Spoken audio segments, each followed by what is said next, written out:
जी, कुछ इसके ऐतिहासिक पहलू हैं, मैं पहले उन पर आता हूँ। कल जहाँ से ये यात्रा शुरू हुई, कन्याकुमारी से, वहाँ विवेकानंद की स्टैच्यू है, हमारा दक्षिणतम वो हिस्सा है। और याद कीजिए कि वहीं पर इस देश के राष्ट्रपिता महात्मा गांधी की अस्थियां भी बहाई गई जब उनकी हत्या हुई। और वहीं पर वो स्थल है जहाँ श्री पेरुम्बदूर का हम लोग जिक्र कर रहे हैं कि राहुल गांधी के पिता स्वर्गीय राजीव गांधी वहां पर शहीद हुए थे। और मुझे ताज्जुब इस बात का हुआ जब मैंने ये जाना कि राहुल गांधी वहां पहली बार गए, 32-33 साल के बाद अपने उन पिता की स्मृतियों को समेटने के लिए वो पहली बार पहुंचते हैं। वो आप याद कीजिए, जब किसी पत्रकार ने संभवतः उनसे पूछा था कि आज आप राजीव गांधी की उस हत्या को याद करते हैं तो कैसा महसूस करते हैं, वहां से वो आते हैं। और ये जो भारत जोड़ो शब्द है, इसको भी मैं देखता हूं तो मुझे 1942 के भारत छोड़ो की याद आती है। 1942 का वो जो भारत छोड़ो आंदोलन था, वो आधुनिक भारत के इतिहास में अंग्रेजी साम्राज्यवाद के खिलाफ सबसे मजबूत प्रहार था।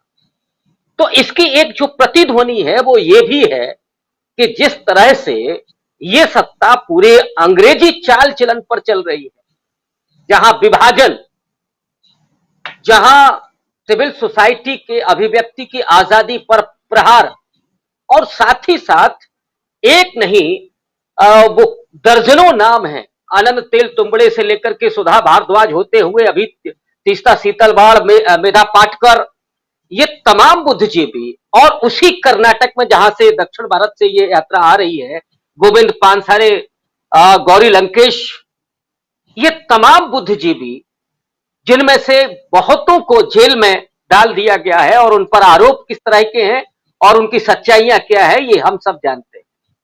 गौरी लंकेश, गोविंद पानसरे और एक और जिनका मैं नाम भूल रहा हूं, उनकी तो वहां पर इन्हीं फ्रिंज एलिमेंट सो कॉल्ड उन्होंने हत्या की, और अभी तक क्या हुआ, उस जांच में क्या हुआ, हम सब लोग जानते हैं।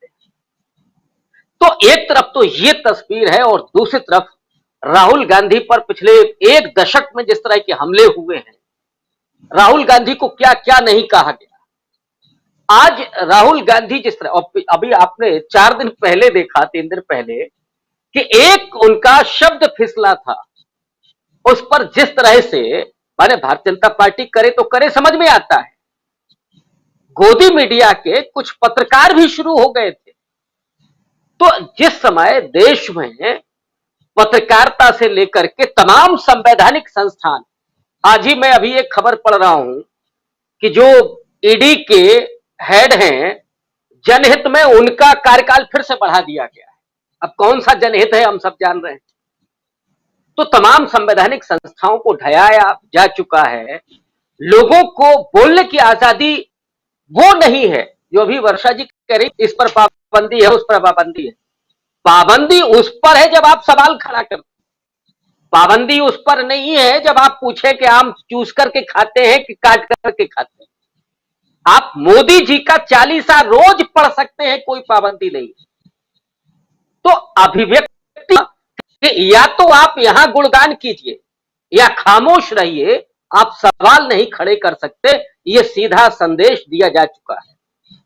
ऐसे वक्त में राहुल गांधी की ये जो यात्रा है, और हम सब जानते हैं कि जिस तरह का विभाजन पैदा हुआ, माना कि विभाजन जरूरी होता है, लेकिन वो विभाजन डेवलपमेंट के आधार पर भी हो सकता है, वो आपकी विकासशील नीतियों के जरिए भी हो सकता है। लेकिन धर्म के आधार पर आप सीधे तौर पर 80 और 20 की बात करते हैं। इस देश के प्रधानमंत्री कहते हैं कपड़ों से पहचानिए, इस देश का गृह मंत्री कहता है कि साहब करंट लगे यहां से वहां तक। बिहार के चुनाव में कहा जाता है कि पाकिस्तान में पटाखे फूटेंगे। तो ये जो हालात हैं, हमने किस तरह का राष्ट्र बनाया, एक बहुल सांस्कृतिक राष्ट्र हमने बनाया, और उस समय दुनिया के तमाम लोग आश्चर्य कर रहे थे कि भारत कैसे राष्ट्र रह सकता है, क्योंकि राष्ट्र की जो पश्चिमी संकल्पना है वो तो एक धर्म, एक नस्ल, एक भाषा, इसके आधार पर है।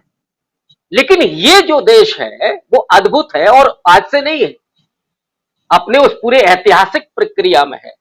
तो इसको जो विखंडित करने की जो पूरी साजिश चल रही है, उसके एवज में आज राहुल गांधी अगर खड़े हुए हैं और 6 महीने की और संभवतः 3500 किलोमीटर एक लंबी पद यात्रा, यहां तो रथों पर यात्राएं होती हैं। आपने सुना है भारतीय जनता पार्टी ने कभी कोई पैदल यात्रा की? सब रथारूढ़ होते हैं और उसके बाद वो जो करते हैं महा वो भी हम लोगों ने देखा है।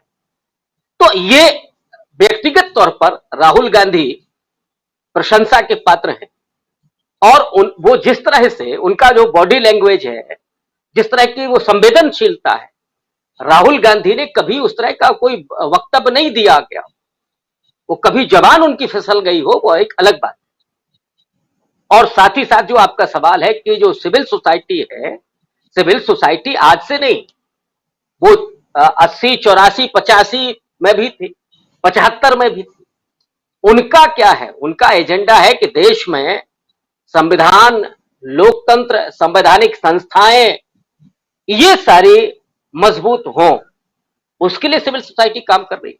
यही सिविल सोसाइटी 2012 में इसी कांग्रेस पार्टी के यूपीए के सरकार के खिलाफ खड़ी हुई थी, क्योंकि बहुत सारे भ्रष्टाचार के आरोप थे। लेकिन आज जब उसे ये महसूस होता है कि इस देश को धार्मिक आधार पर, इस देश को जातिगत आधार पर, भाषा के आधार पर, नस्ल के आधार पर विभाजित करने की साजिश हो रही है, ऐसे वक्त में अगर राहुल गांधी एक बेहतर काम कर रहे हैं तो उनके साथ जुड़ना होगा। क्योंकि राहुल गांधी, आप याद कीजिए कि राहुल गांधी ने ऐसे कदम उठाए हैं कई दफा जो उनकी राजनीति के खिलाफ जाते हैं। मसलन जेएनयू में खड़ा हो जाना, या जो बिल्किस बानो का केस है, आप देखिए केजरीवाल तो नहीं बोले, लेकिन कांग्रेस पार्टी खड़ी हुई। तो जो माहौल है, उस माहौल में राहुल गांधी जो काम करते रहे हैं किसानों के आंदोलन में, जिसको कभी खालिस्तानी बताया जा रहा था, देशद्रोही होने के उस पर आरोप लगाए जाते, उस समय राहुल गांधी खड़े हो गए। तो आज अगर सिविल सोसाइटी उनके साथ खड़ी है तो इसमें कोई आश्चर्य नहीं है।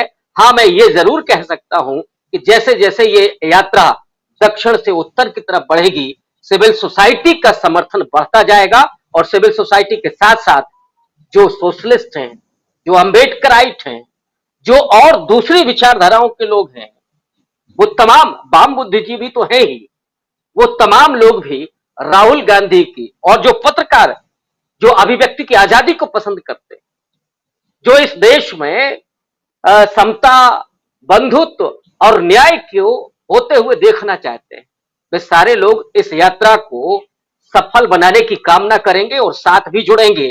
किसान भी, नौजवान भी, मजदूर भी, और मुझे लगता है कि महिलाओं को भी जुड़ना होगा, क्योंकि सिलेंडर तो 1100 रुपए के ऊपर है। इसलिए ये यात्रा कामयाब होगी, ये कहने में हमें कोई संदेह नहीं लगता।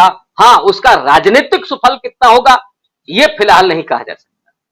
जी जी बिल्कुल, जरा पूछ लेते हैं अमलेंदु उपाध्याय जी से, वो क्या मानते हैं इसका